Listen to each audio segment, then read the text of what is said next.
Yami nawo. Khake uthi lo mfazi kaVusile uyakude azale nje.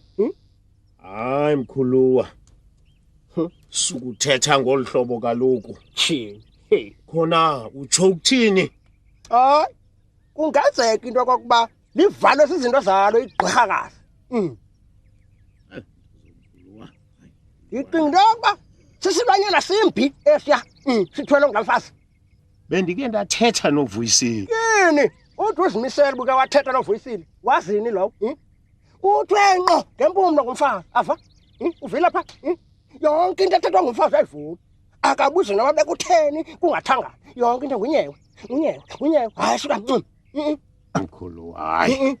Hayi. Ithana ngoko? Impundulu leya ithwele ngumfazi. Wakhe wasibona phi isizo singaka? Basikhulu?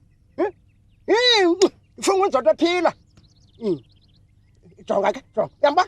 Nanku ke oyena mfazi wakufanele uba ungumfazi wasemanzethweni. Mamgqwashi lo. Tata omkhulu. Oye! Ilanga lingatshona emini. Asaze azalela mfazi. Ngifunguma. Into awandenza yona. Into eniza kuyibona. Suka se. Iyo. Nesasisu sakhe. Okay. Hayi. Mamgqwashu. Ayine.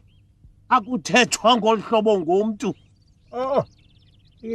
Yintoni leni ihlolayo kodwa? Ndiwubani mina? Sekuhlolekile ninawa.